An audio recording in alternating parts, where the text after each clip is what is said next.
জুলাইয়ের উদযাপনটা রাষ্ট্রীয়ভাবে এই জুলাই শহীদ দিবস যতটা জাঁকজমকপূর্ণভাবে, যতটা শ্রদ্ধা ভরে, যতটা আয়োজন করে করা দরকার ছিল, আমার কাছে মনে হয়েছে সেটা রাষ্ট্রীয়ভাবে সেটার অভাব হয়েছে। একটা রেগুলার মামলা করে অন্তত করা যেত। কোর্ট মার্শালে যাদের শাস্তি হয়েছে হয়েছে। একজন রাষ্ট্রপতি একজন বেসামরিক ব্যক্তি ছিলেন, জনগণের ভোটে নির্বাচিত ছিলেন, তার হত্যাকাণ্ডের বিচার সেনা আইনও হয় নাই, বেসামরিক আদালতও হয় নাই। হয়েছে একটা সেনা বিদ্রোহের শৃঙ্খলা ভঙ্গ যেরকম হয়, সেনাবাহিনীর আর্মি অ্যাক্টের 31 ধারায় যে বিচারটা হয়েছে মিটুনি বলে, সেটা হয়েছে। বাহিনীরও একটা নিজস্ব আইন আছে, সেনাবাহিনীতে যারা থাকে তাদের বিচার তাদের কোর্ট মার্শালে হয়। সো এটা যেহেতু তাদের বিষয়, মানে তাদের যেহেতু সেনাবাহিনীর লোক, তাদের বিষয়, সেটা বাংলাদেশের আইন, বাংলাদেশের যারা নীতি নির্ধারণের জায়গায় আছে তারা এটাকে ঠিক করবেন যে কোনটা করা দরকার বা কোনটা করা দরকার না। জুলাই শব্দমালার মধ্যে আবদ্ধ থাকার জিনিস নয়। আর এই বছরে এসে জুলাইয়ের উদযাপনটা রাষ্ট্রীয়ভাবে, এই জুলাই শহীদ দিবস যতটা জাঁকজমকপূর্ণভাবে, যতটা শ্রদ্ধা ভরে, যতটা আয়োজন করে করা দরকার ছিল, আমার কাছে মনে হয়েছে সেটা রাষ্ট্রীয়ভাবে সেটার অভাব হয়েছে। যদিও বিচ্ছিন্ন বিক্ষিপ্তভাবে রাজনৈতিক দলগুলো কর্মসূচি নিয়েছেন, কিন্তু সাধারণ মানুষের মধ্যে, বিশেষ করে আপনি যদি সোশ্যাল মিডিয়াতে ঢোকেন, আবু সাইদের শাহাদাত এবং তার যে আত্মত্যাগ, এটা জুলাই বিপ্লবকে ইগনাইট করেছিল মূলত, সেটা কিন্তু সাধারণ মানুষের মধ্যে, রাষ্ট্র কিভাবে উদযাপন করছে সেটা বড় কথা নয়, সাধারণ মানুষ এটাকে উদযাপন করেছে, তারা শ্রদ্ধাভরে স্মরণ করেছে। আপনি যেটা বলেছেন যে এটা কি আলোচনা বা এই স্মরণের মধ্যেই থাকবে কিনা, সেটাই হচ্ছে জাতীয় প্রশ্ন। সেই জায়গায় আমার বক্তব্য হচ্ছে, আমি সবসময় আশাবাদী মানুষ। হতাশা এবং ফ্রাস্ট্রেশনের অনেকগুলো বিষয় তৈরি হয়েছে ইতিমধ্যে, কিন্তু আমি এখনও হতাশ হতে চাই না। যেটা সবচেয়ে বড় জিনিস হচ্ছে, আবু সাইদেরা যে কারণে তাদের সর্বোচ্চ ত্যাগটা করেছিলেন, আত্মত্যাগ করেছিলেন, যে পুরো রাষ্ট্রটাকে তারা নতুন করে দেখতে চেয়েছিলেন, একটা বদলে যাওয়া বাংলাদেশ দেখতে চেয়েছিলেন, রাষ্ট্র ব্যবস্থার আমূল সংস্কার দেখতে চেয়েছিলেন। তারা নিছক দল বদলানো, ক্ষমতা বদলানো একটা নির্বাচন দেখতে চাননি। সেই জায়গায় বর্তমানে পার্লামেন্টে যারা সংখ্যাগরিষ্ঠ, তারা যে জুলাই সনদটার ব্যাপারে তারা যে রোলটা প্লে করছেন, এইটা আসলে হতাশাব্যঞ্জক। এখনও আমি মনে করি সময় আছে। তারা যেমন বলছেন যে জুলাই সনদের সব কিছু বাস্তবায়ন করবেন, কিন্তু বাস্তবে তারা সেটা করছেন না। জুলাইয়ের যে আকাঙ্ক্ষা ছিল, জুলাই সনদের যে সমস্ত কথা ছিল, সেই আইনগুলো তারা একের পর এক ল্যাপস করে দিচ্ছেন, সেগুলো তারা করছেন না। বিশেষ করে সংবিধান সংস্কারের ব্যাপারে ঐক্যমত্য হয়েছিল, সকল দল মিলে ঐক্যমত্য কমিশনে সেটার ব্যাপারে একমত হয়েছিলেন, এবং সেটা কিভাবে বাস্তবায়ন হবে, সেটা কি সংস্কারের বিষয়ে একমত হয়েছিল নাকি সংশোধনের বিষয়ে একমত? না, সেখানে সংস্কারের কথা আছে, সংশোধনের কথা নেই। আচ্ছা। এবং আপনি খেয়াল করবেন যে এই সংস্কারগুলো করার ব্যাপারে যে প্রথমত কথা হচ্ছে যে ওনারা আজকে যে যুক্তিটা দেখাচ্ছেন যে জুলাই বাস্তবায়ন অধ্যাদেশ বা আদেশ যেটা, সেইটা আসলে কোনো আইনি ভিত্তি নাই, সে কারণে ওনারা নাকি এটা মানতে বাধ্য না। এটা হচ্ছে প্রধান আর্গুমেন্ট সরকারি দলের পক্ষে। কিন্তু এইটার কাউন্টার হচ্ছে, দেখুন, জুলাই বিপ্লবটা সংবিধানের মধ্যে থেকে হয়নি। আমাদের সংবিধানের মূল কথাটা যদি দেখেন, জনগণকে বলা হয়েছে সকল ক্ষমতার উৎস, এবং আর্টিকেল 7-এ বলা হয়েছে জনগণের অভিপ্রায়ের পরম অভিব্যক্তি রূপেই সংবিধান। তার মানে সংবিধানটা হচ্ছে জনগণের ইচ্ছার কারণ, অভিপ্রায় বা ইচ্ছার বহিঃপ্রকাশটা হচ্ছে সংবিধান। এই জনগণ চাচ্ছে যে এই সংবিধান আমার রাষ্ট্রের চাহিদা পূরণ করতে পারছে না, এটা মানে পুরোপুরি চেঞ্জ হওয়া দরকার, নতুন করে হওয়া দরকার। সেটার বহিঃপ্রকাশের কারণেই বিপ্লবের মাধ্যমে যে সরকার গঠিত হলো, তারা চাইলেন যে এই বাস্তবায়নটা কিভাবে হবে, ঐক্যমত্য কমিশনে বলা হলো একটা আদেশ জারি করা হবে, সেই আদেশ জারি করা হলো। এই আদেশটা সংবিধানের কোনো অনুচ্ছেদ অনুযায়ী হয়নি, এটা জনগণের অভিপ্রায়ের বহিঃপ্রকাশ হিসাবে এটা হয়েছে। সুতরাং এটা সর্বোচ্চ আইন, এটা সংবিধানের উপরে স্থান পাবে। সুতরাং আজকে যে আর্গুমেন্টটা সরকারি দলের পক্ষ থেকে দেওয়া হচ্ছে, ইট ইজ ভয়েড। একটা মামলা হয়েছে, পেছনে কারা আছে সেটা ভিন্ন আলাপ, তো মামলায় থেকে রায় তো হয়নি, কোনো স্থগিত আদেশ নেই। তাহলে আপনি এই জুলাই আদেশ অনুযায়ী কাজ কেন করছেন না? আপনার প্রতি কোনো স্থগিতাদেশ নেই, আর এটা কোনো জায়গায় অবৈধ ঘোষিতও হয়নি, এবং এটা ঘোষিত হতেও পারবে না। কেন জানেন? যে দুনিয়ার ইতিহাসের কোনো বিপ্লব জনগণের অভিপ্রায়কে আদালত বলতে পারে না যে এটা অবৈধ। জুলাই বিপ্লবকে অবৈধ বলার ক্ষমতা বাংলাদেশের কোনো আদালতের নেই, এবং এটা কিন্তু আদালত বলেছেন এই কথাটা, যে অন্তর্বর্তীকালীন সরকারকে চ্যালেঞ্জ করে যে রিট পিটিশন মোহসেন রশিদ সাহেবরা দায়ের করেছিলেন, সেটা রায় হয়েছে হাইকোর্ট থেকে, বলেছে যে এই জনগণের অভিপ্রায়ের প্রেক্ষিতে যে বিপ্লব হয়েছে, যে সরকার হয়েছে, সেইটাকে বৈধতার প্রশ্নে কোনো রায় দেওয়ার ক্ষমতা আদালত। জনগণের অভিপ্রায় যে বলছেন, সেটা কিসের ভিত্তিতে বলছেন? মানে কোন ডকুমেন্ট? সেটা তো একটা লিখিত কোনো একটা জায়গায়, কোনো একটা ফর্মে তো তার উপস্থিতি থাকতে হবে। রাষ্ট্রের সামনে সেই রেফারেন্সটা কি? সেটা হচ্ছে জুলাই জাতীয় চার্টার, জুলাই সনদ, যেটা সব এখন সেই জুলাই সনদকে আপনি বলছেন যে মানে সরকারি দল যারা সংসদে সংখ্যাগরিষ্ঠ তারা যদি ইগনোর করে তাহলে আপনি সেটাকে কিভাবে? সংখ্যাগরিষ্ঠতা কিন্তু জনগণের অভিপ্রায়ের কথা নয়। আপনি দেখুন, জনগণ আপনাকে নির্বাচিত করেছে এটা ইমপ্লিমেন্টেশনের জন্য, কিন্তু অভিপ্রায়টা ছিল যে আপনি এই কাজগুলো করার জন্য আমি আপনাকে নির্বাচিত করছি। ঐক্যমত্য কমিশনের কথা ছিল যে আপনি এই সংস্কারগুলো করবেন, সেখানে তারা জনগণের অভিপ্রায় এটা সংস্কার করবেন, সেইটা জনগণের অভিপ্রায়ের ভিত্তিতে সেটা আবার অভিপ্রায়টা কিভাবে বাস্তবায়ন করা হবে, জনগণের অভিপ্রায়ে গঠিত যে সরকার প্লাস ঐক্যমত্য কমিশন মিলে বললো যে এটা একটা আদেশের মাধ্যমে আমরা বাস্তবায়ন করবো। তার প্রেক্ষিতে গণরায় হলো গণভোট। তা আপনার যেটা প্রশ্ন সেটা হচ্ছে যে এটা লিগাল বাইন্ডিং। গণভোট যখন জনগণ এটা রায় দিল, গণভোটের সুনির্দিষ্ট 3টা প্রশ্ন ছিল, 4টা প্রশ্ন ছিল। সেই প্রশ্নে যখন আপনি হ্যাঁ ভোট জিতলো 70% মানুষ, প্রায় 68.59, সেইটাই হচ্ছে বড় ম্যান্ডেট। সেইটাকে এখন আপনি বলছেন আপনি মানবেন না, এটা হচ্ছে সরাসরি মানবে না। সরকারি দল তো এই ধরনের কোনো কথা আসলে সরাসরি বলে না, তারা মানবে না বলেছে। তারা বলেছে আমরা এটা মানতে পারি, বলেছে তারা অক্ষর অক্ষর এটা পালন করবে, জুলাই সনদ অক্ষর অক্ষর পালন করবে। আবার স্বরাষ্ট্রমন্ত্রী কি বলেছেন যে জুলাই সনদ বাস্তবায়ন আদেশ এইটা অবৈধ, এটা আমরা মানতে বাধ্য নই। একই সাথে দুটো কথা বলেছে। আচ্ছা, সুতরাং এই যে ওইটাকে অবৈধ বলছেন এবং মানতে বাধ্য নই, এইটাই হচ্ছে টোটাল আপনার ইউটার্ন, যে জনগণ যে গণভোটের মাধ্যমে যে জিনিসটাকে অভিপ্রায় আকারে পাশ করলো, আপনি বলছেন এটা মানতে বাধ্য নয়, তাহলে আপনি কি করছেন? এটা হচ্ছে আমি বলেছি যে এইটা একটা জাতীয় প্রতারণা হবে এবং এটার খেসারত তাদেরকে দিতে হবে। জনাব সালেউদ্দিন আহমেদ আলোচনা শুনছিলেন। আজকে শুরুতেই যেটা বলছিলাম যে জুলাই শহীদ দিবস পালন করছে রাষ্ট্র, সেই যে আকাঙ্ক্ষা, সেই জায়গায় কোনো ঘাটতি দেখেন নাকি না ঠিক মতোই চলছে? এবং যে আমরা ওই যে অসমাপ্ত বিপ্লব নামে একটা লেখা আছে লরেন লিফসুলসের,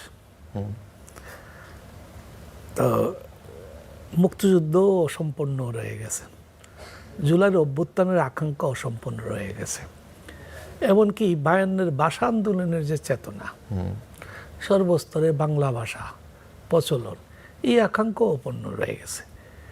এগুলার মধ্য দিয়েই, অপূর্ণতার মধ্য দিয়েই পূর্ণতা খোঁজা যায়, কিন্তু আকাঙ্ক্ষা অপূর্ণতা এইটাই প্রথম না, অপূর্ণতা আরও আছে। হ্যাঁ, মুক্তিযুদ্ধের যে সাম্যের বাংলাদেশ, গণতন্ত্রের বাংলাদেশ, মানবাধিকার, সেটা কি পেয়েছি আমরা? পাই নাই। তো এর মানে কি আমি বলবো মুক্তিযুদ্ধ ব্যর্থ? এত রক্তকহী 9 মাসের লড়াইয়ের পর আমরা কি গণতন্ত্র পেয়েছি? লড়াইটা কেন হইল? আমরা তো পাকিস্তানের সঙ্গে ছিলাম, তারা সংখ্যাগরিষ্ঠ দলের নেতার হাতে ক্ষমতা হস্তান্তর করে নাই, তাই থেকে একটা জাতীয়তাবাদী চেতনায় রূপ নিল এবং একটা যুদ্ধে আমরা উপনীত হইলাম। কিন্তু কেন হয়েছিল? এমনি মনে হয়েছিল যে আমরা একটা যুদ্ধ করব? একটা কারণ ছিল, সেই আকাঙ্ক্ষা ছিল যে গণতন্ত্র, সাম্য, মানবাধিকার, ন্যায় বিচার ইত্যাদির একটা আকাঙ্ক্ষা ছিল। সেটা কি পেয়েছেন? গত 56 বছর হয়ে গেল না, 55 বছরে কি পেয়েছেন? পান নাই। জুলাইয়ের একটা আকাঙ্ক্ষা ছিল। তাজুল ভাইয়ের এই কথার সঙ্গে আমার ওনার সঙ্গে আমার কোনো তর্ক নাই। জুলাইয়ের একটা আকাঙ্ক্ষা ছিল, দ্বিমত আছে, আমি তর্ক নাই, কিন্তু দ্বিমত নাই, কিন্তু আমরা একটা তর্কের মধ্যে জড়িয়ে গেছি। আমি এটা বলবো, জুলাইয়ের একটা আকাঙ্ক্ষা ছিল। কি আকাঙ্ক্ষা? জুলাই কি এমনি হয়ে গেছে? ও তো ছিল কোটা বিরোধী আন্দোলন। কেন হাসিনার পতনের আন্দোলনে গেল এই জন্য যে এত জুলুম হয়েছে আর মানুষ সহ্য করতে পারে নাই।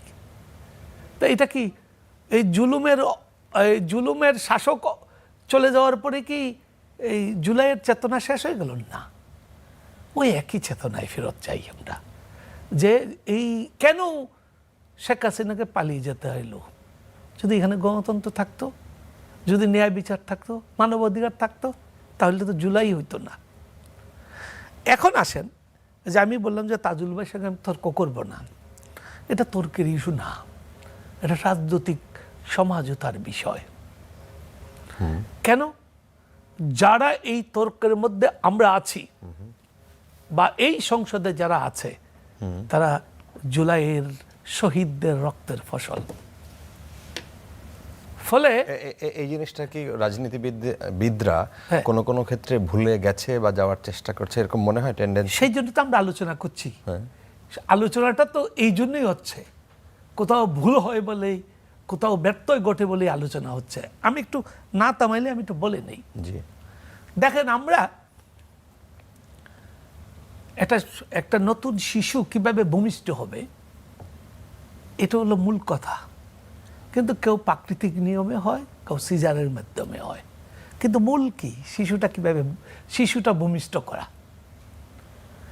এখন আমাদের এই যে জুলাই সনদ বলেন, তারপরে আপনি আমাদের যে গণভোট বলেন, তার আগে তো একটা সুন্দর আলোচনা হয়েছে, দীর্ঘ আলোচনা হয়েছে।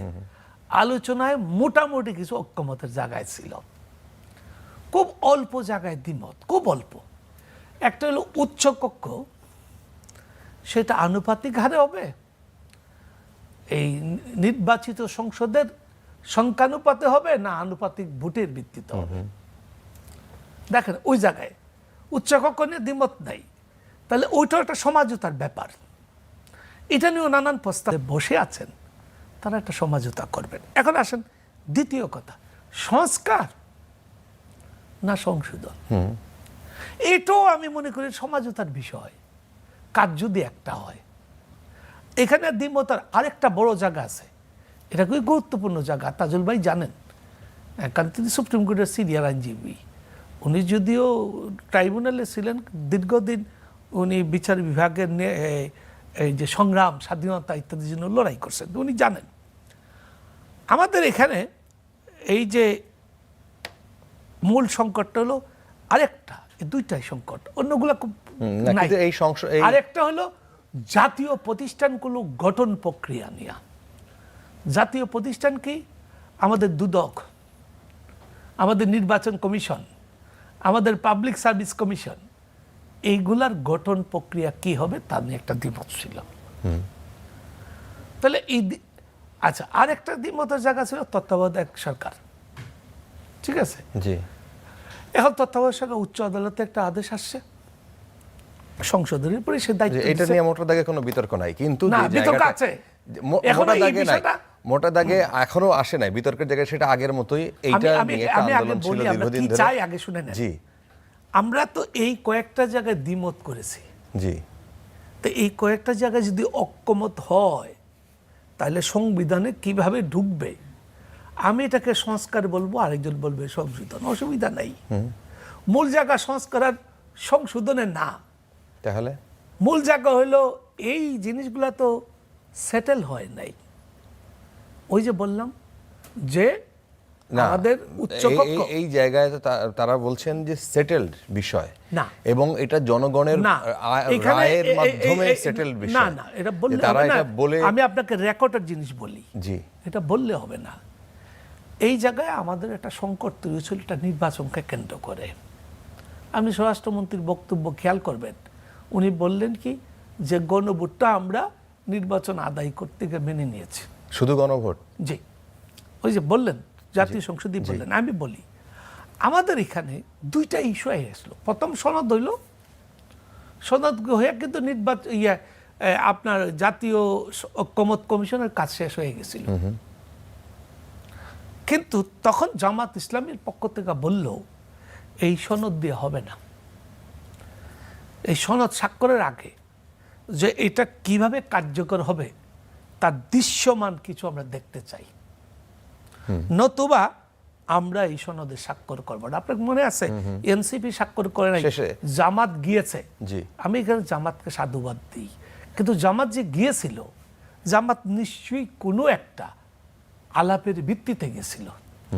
সে হয়তো বলছিল আপনারা দৃশ্যমান কিছু করেন। কি দৃশ্যমান? যেটার জন্য ওই গণভোটের এই যে সাংবিধানিক আদেশ জারি করতে হইতে হবে।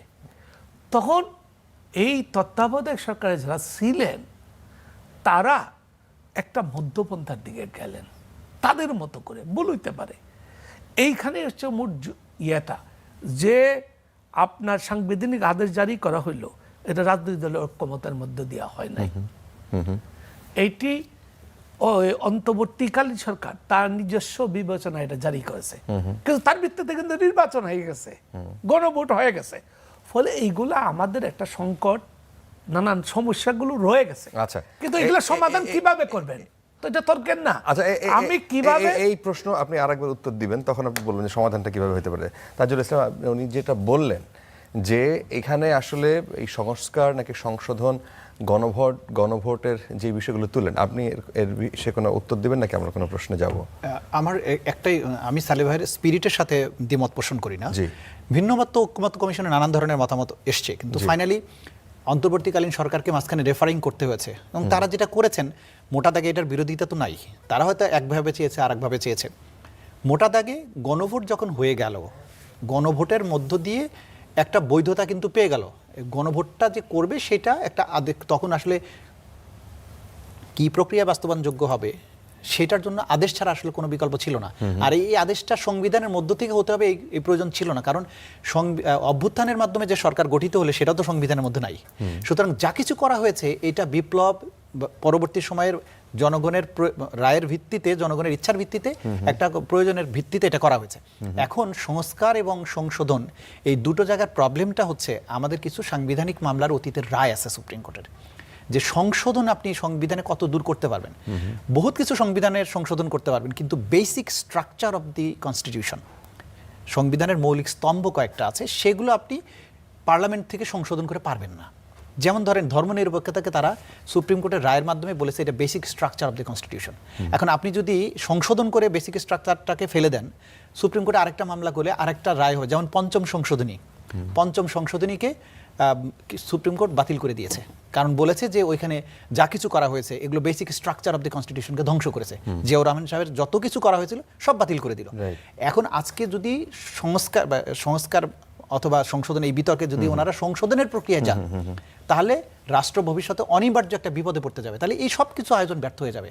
তাহলে সমাধানটা হচ্ছে যে সংবিধান যেহেতু জনগণ প্রণয়ন করতে পারে, সেই কারণেই সংবিধান সংস্কার পরিষদ করা হয়েছিল, যারা কনস্টিটিউয়েন্ট অ্যাসেম্বলি হিসাবে দায়িত্ব পালন করবে। সেই কারণেই গণভোটটাও হয়েছিল। তার মানে এই এমপিরা একই সাথে পার্লামেন্টের মেম্বার এবং গণপরিষদের সদস্য হিসেবে নির্বাচিত হয়েছেন। বিএনপি প্রথম দিন যেটা বললেন যে আমরা গণপরিষদের সদস্য হিসেবে নির্বাচিত হইনি, এটা ভুল। এবং এই কারণেই কিন্তু বিতর্ক, আমার কাছে যেটা মনে হয়েছে, এগুলো কয়েকজন ব্যক্তির পার্সোনাল ইগোর কারণে আসলে জাতি সাফার করছে।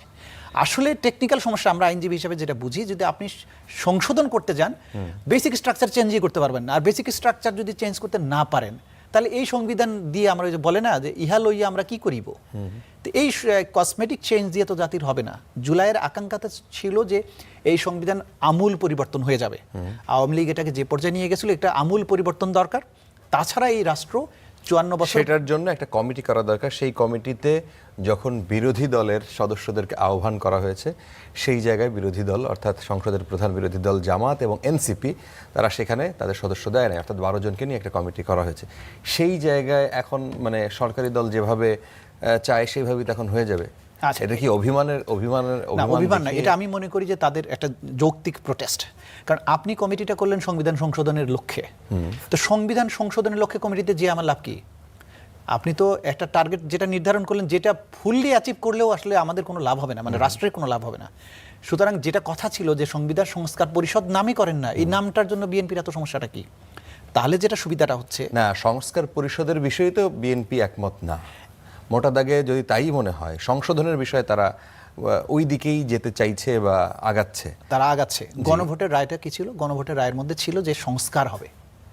তাহলে আপনি না, আবার গণভোটের সেই রায়ের বিষয়ে তো কথা আছে যে স্বরাষ্ট্রমন্ত্রী নিজে বলেছেন যে আমরা একটা, তো এটা তো প্রতারণা, নির্বাচন আদায় করার জন্য এটা বলতে পারেন না। এটা তো পার্লামেন্টে উনি যে যুক্তিগুলো দিচ্ছেন একতরফা ভাবে, এটা ঠিক না। এটা আসলে পার্সোনালি উনি নিয়ে এগুলো করছেন।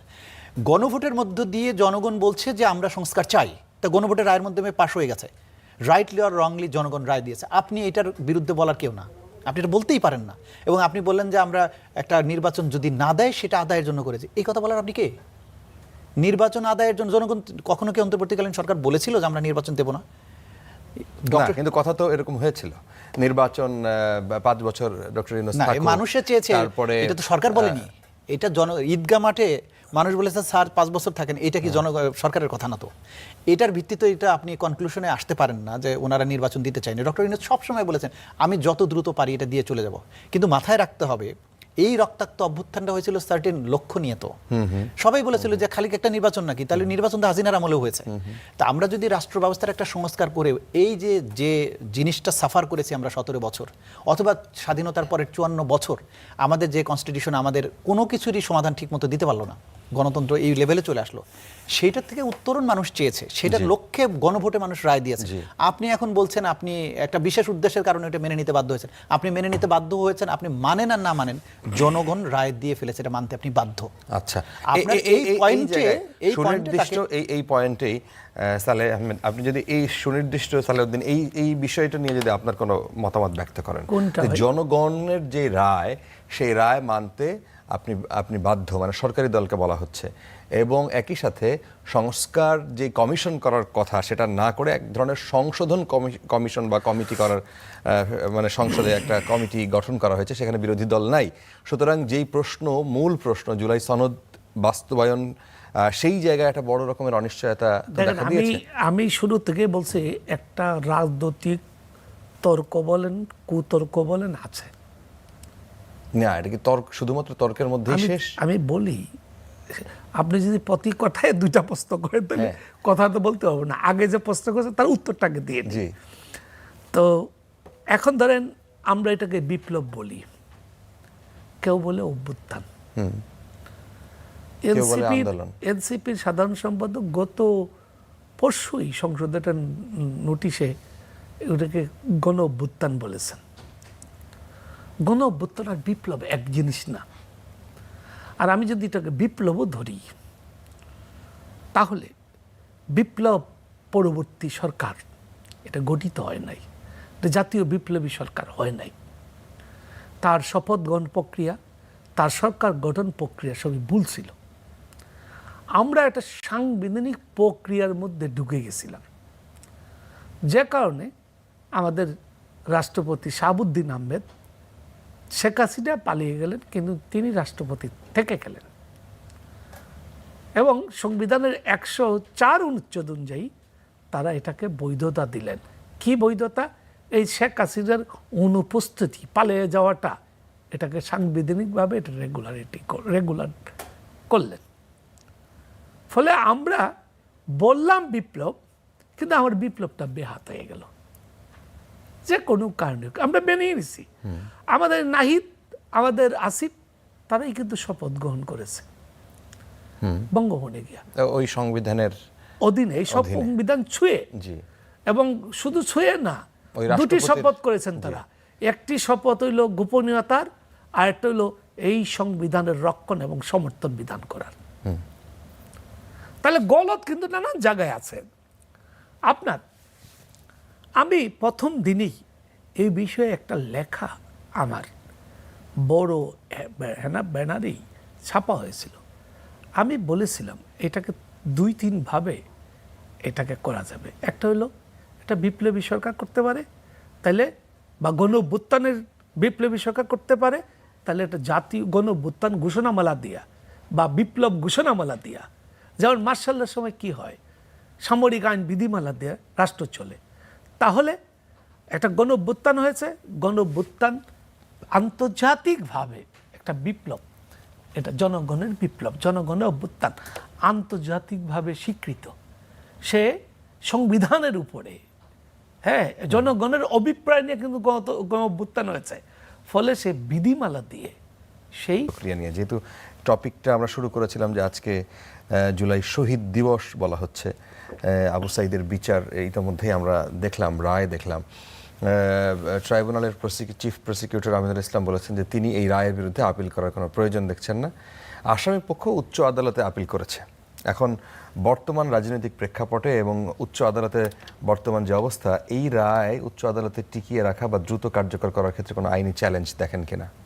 আমি কোনো চ্যালেঞ্জ দেখি না। যেটা করা দরকার, যে আমাদের আন্তর্জাতিক অপরাধ ট্রাইব্যুনালের যে আইন আছে সেখানে বলা হয়েছে যখনই আপিল করা হবে, সেই আপিলটা স্ট্যাটিউটরি পিরিয়ড হচ্ছে 60 দিনের মধ্যে নিষ্পত্তি হতে হবে। সুতরাং চিফ প্রসিকিউটরের কার্যালয়ের এখন দায়িত্ব হচ্ছে সুপ্রিম কোর্টে এই বিষয়টা উত্থাপন করা, যে আইনের কথাটা স্মরণ করিয়ে দিয়ে 60 দিনের মধ্যে এটা নিষ্পত্তি করলেই এটা যথেষ্ট হবে। সাজা যেটা হয়েছে, যে এভিডেন্স এখানে দেয়া হয়েছে, খুব এটা পরিবর্তন হওয়ার কোনো সম্ভাবনা আমি দেখি না। বরং সাজা যদি প্রসিকিউশন আপিল করতেন তাহলে আরো বৃদ্ধি পাওয়ার সম্ভাবনা ছিল। সুতরাং এই আপিলটা 60 দিনের মধ্যে যদি নিষ্পত্তি হয়ে যায় তাহলে সাজা কার্যকরের ব্যাপারে আর কোনো বাধা থাকে না। আচ্ছা, এইখানে আরেকটা প্রশ্ন হলো যে মামলার রায় হয়েছে ঠিক আছে, কিন্তু আসামি যারা তাদের তো প্রায় সবাই পলাতক, এবং রায় কার্যকর হতে দেখার আগেই যদি আবু সাঈদের অসুস্থ বাবা মা মারা যান, এই বিলম্বিত বিচারের নৈতিক সার্থকতা এইটাই বা কতটুকু থাকে? আমি আপনার এই কথার সাথে আংশিক একমত। এটা বিলম্বিত বিচার আপনি বলবেন কিভাবে? আপনার আসামি পালিয়েছে কবে? 5ই আগস্টে। তখন তো ট্রাইব্যুনাল গঠিতই হয় নাই। তো আসামি যখন পালিয়েছে বাংলাদেশ থেকে, প্রধান আসামি শেখ হাসিনা সহ মন্ত্রী পরিষদের যারা সদস্য তারা 5ই আগস্টে পালিয়ে গেছেন। পুলিশের যে সমস্ত সদস্যরা ছিলেন তারাও 5ই আগস্ট এবং পরবর্তী সময় একের পর এক পালিয়ে গেছেন। যখন ট্রাইব্যুনালের প্রসিকিউশন বা ট্রাইব্যুনাল দায়িত্ব গ্রহণ করেছে তখন অধিকাংশ আসামি দেশের বাইরে। তারপরে বিচার হয়েছে, তারপরে মামলা হয়েছে, তারপরে তদন্ত হয়েছে, তারপরে বিচার হয়েছে। দ্রুততম সময়ের মধ্যে তদন্ত হয়েছে, দ্রুততম সময়ের মধ্যে বিচার হয়েছে। কারণ আন্তর্জাতিক অপরাধ ট্রাইব্যুনালের এই ক্রাইমস এগেনস্ট হিউম্যানিটির মতো একটা কমপ্লেক্স অপরাধের তদন্ত এবং বিচার সম্পন্ন করা, যে এটার একটা ভলিউম, যে পরিমাণ আসামি, যে পরিমাণ ভিকটিম, যে পরিমাণ এভিডেন্স, এইটাকে একসাথে করে একটা মার্ডার কেসের তদন্ত 12 বছরে শেষ হয় না, একটা সিঙ্গেল মার্ডারের। আর এখানে 1400 বা 2000 মানুষের হত্যাকাণ্ডের তদন্ত এবং বিচার, সেইটা যে সময়ের মধ্যে বিচারটা সম্পন্ন হয়েছে এটা আপনাকে দ্রুততম সময়ের মধ্যে বলতে হবে। এখন আসামি যে পালিয়ে গেছে, এখন রাষ্ট্রের দায়, এটা বিচার বিভাগের হাতে আর নাই। এখন বিচার বিভাগ তার রায় দিয়েছে, রাষ্ট্রকে এখন এই আসামিদেরকে ধরে এনে সাজা কার্যকর করতে হবে। এইটা যদি ব্যর্থতার প্রস্তুত হলেন তাহলে এটা রাষ্ট্রের ব্যর্থতা হবে, স্বরাষ্ট্র মন্ত্রণালয়ের ব্যর্থতা হবে। এটা বিচার বিভাগের কোনো ব্যাপার না। আচ্ছা, এখন আমরা চাইবো যে বিচার বিভাগ তার কাজটা করেছে, এখন রাষ্ট্র তার দায়িত্ব পালন করুক। বিশেষ করে প্রধান আসামিকে এক্সট্রাডিশনের যে চুক্তি আছে ইন্ডিয়ার সাথে, তাকে ফিরিয়ে আনা হোক, এবং আনার ব্যাপারে রাষ্ট্র আরো বেশি এনগেজড হওয়া দরকার। রাষ্ট্রের যে পরিমাণ এফোর্ট দেওয়া দরকার সেইটা দৃশ্যমান হচ্ছে না। এটা ফ্রাস্ট্রেশনের জায়গাটা। আচ্ছা, আমি মনে করি যদি প্রধান আসামির সাজাটা কার্যকর করা যায় তাহলে ক্ষোভ ক্রমশ কমতে থাকবে। আচ্ছা, কারণ সবকিছুর নিউক্লিয়াস ছিল শেখ হাসিনা। আচ্ছা, তার মৃত্যুদণ্ড হয়ে আছে, তাকে ফিরিয়ে আনাটা অসম্ভব জরুরি। আচ্ছা, জনাব সালেউদ্দিন, আমরা আরেকটা প্রসঙ্গ আজকে আমরা বলেছিলাম যে শহীদ রাষ্ট্রপতি জিয়াউর রহমান তার হত্যাকাণ্ডের পর এই মামলার অন্যতম অভিযুক্ত যিনি, তাকে আজকে গ্রেফতার করা হয়েছে। তিনি হচ্ছেন আজকে তাকে গত রাতে তাকে গ্রেফতার করা হয়েছে। সেখানে আজকে যেহেতু তিনি একজন সেনাবাহিনীর কর্মকর্তা ছিলেন, তাকে সেনাবাহিনীর যেই বিচারিক প্রক্রিয়া, সেই বিচারিক প্রক্রিয়া তাদের কাছে আবার হস্তান্তর করেছে ডিবি। প্রশ্ন হচ্ছে, অনেকগুলো প্রশ্ন আসলে এখানে, যেটা জিয়া হত্যার পর সামরিক আদালতে বিচার দ্রুত শেষ হয়, বিদ্রোহে জড়িত থাকার অভিযোগে সেনা কর্মকর্তাদের বিচার করা হয়, 13 জন যে সেনা কর্মকর্তার ফাঁসি কার্যকর করা হয়, অন্যদের বিভিন্ন মেয়াদে সাজা দেওয়া হয়। প্রশ্ন হচ্ছে যে এর আগে বিএনপিও পাওয়ারে ছিল, সেই সময়ও কেন এই আসামিকে ধরা গেল না, বা সেই সময় কি তারা সিরিয়াস ছিল না? মানে এই জায়গায় কোনো ঘাটতি দেখেন কিনা? কিছু ঘাটতি, এটা মনস্তাত্ত্বিক। কেন জানেন? সেনাবাহিনীর বিষয়ে সবসময় জাতীয় রাজনৈতিক নেতৃবৃন্দ বা দেশ একটা স্পর্শকাতরতার মধ্যে ভুগে। তাজুল ভাই ওনার আমলেই আয়নাগড়ের বিচার হবে কি হবে না, এবং ওই ট্রাইব্যুনালে হবে কি না, এই জন্য অনেক ফাইট করতে হয়েছে। শেষ পর্যন্ত ওনাদের অনর মনোভাবের কারণে সেনা কর্তৃপক্ষ আসামিদেরকে হস্তান্তর করতে বাধ্য হয়েছে। ফলে রাষ্ট্রের গণতান্ত্রিক ভিত্তি কতটুকু মজবুত এবং জনগণের সমর্থন কতটুকু আছে, আয়নাঘর নিয়ে একটা জাতীয় একটা বিবেক তৈরি হয়েছে, জাতীয় বিবেক, যে বিচার হইতে হবে। ফলে এই যে স্পিডটা ছিল, এই স্পিডের কারণে উনাকে এই লড়াইটা করতে সহজ হয়েছে। উনি হয়তো ভালো বলতে পারবেন। তার মধ্যে ছিল আমাদের গণতান্ত্রিক শাসন, আমাদের মার্শালের মধ্যেই ছিলাম। আমাদের গণতান্ত্রিক শাসন আসলে 90-এর পর থেকেই শুরু হয় মূলত। যদিও জিয়া রহমান সাহেবের আগে দুটি ইলেকশন হয়েছে একটা রাষ্ট্রপতি, একটি সংসদীয় নির্বাচন। না, ফলে না, এই হত্যাকাণ্ডটা নিয়ে যদি একটু বলেন, যে আমি বলবো- আমাদের প্রজন্ম হ্যাঁ। অনেকেই এই হত্যাকাণ্ড নিয়ে পরিষ্কার তথ্য জানে না। আমি এটা বলি, কেন? তা আমি আপনাকে এই প্রেক্ষাপটটা বললাম, জি। কিন্তু আপনি যেটা বললেন জিয়া হত্যার বিচার হয় নাই, জিয়া হত্যার কোনো মামলাও হয় নাই, এটা বিচার হয়েছে। তাজুল ভাই বুঝতে পারবেন, এটি একটি বিদ্রোহের বিচার হয়েছে। Court martial. জি এটা কোর্ট মার্শালে আর্মি অ্যাক্টের 31 ধারায় জি এই বিচারটা হয়েছে। কি বিচার? যে এই সেনাবাহিনীর বিধিবিধান লঙ্ঘন করে এরা বিদ্রোহ করে একজনকে হত্যা করেছে। এই বিদ্রোহের বিচার হয়েছে, জিয়া হত্যার বিচার হয় নাই। না, কিন্তু এখানে আমি আবার শেষ করি, জি। জিয়া হত্যার সঙ্গে, এই হত্যাকাণ্ডের সঙ্গে মঞ্জুর হত্যারও বিচার এবং রহস্য অঙ্গাঙ্গিভাবে জড়িত। এই দুটি বিচার যদি, জি বা এ নিয়ে যদি, জনগণ কিন্তু জানে না কোথায় কিভাবে বিচার হইলো, যেহেতু এটা প্রকাশ্যে আদালতের বিচার হয় না এবং তার সমস্ত দলিল কিন্তু প্রকাশিত না, ফলে একটা বিচার হয়েছে। তো যে বিচারে সম্ভবত 13 জন লোকের ফাঁসি হয়েছিল, জি তার মধ্যে 12 জনের মৃত্যুদণ্ড কার্যকর হয়েছিল, একজনের কার্যকর হয় নাই, তিনি সম্ভবত এই মুজাফফর। জি উনি তৎকালীন সময় মেজর ছিলেন। তো এইটা আসলে কি, এই ধরনের একজন রাষ্ট্রপতি যাকে হত্যা করা হয়েছিল, তিনি একজন বেসামরিক ব্যক্তি ছিলেন, তখন তিনি সেনাবাহিনীর লোক ছিলেন না। জি শেখ মুজিবুর রহমানকে হত্যার পর ওনার বিচার কিন্তু বেসামরিক আদালতে হয়েছে এবং এটার মধ্যে সেনাবাহিনীর লোকগুলাই জড়িত ছিল। এ নিয়ে অনেক সেনা আইনে বিচার হবে না কি আইনে বিচার হবে, এ নিয়ে অনেক তর্ক হয়েছে।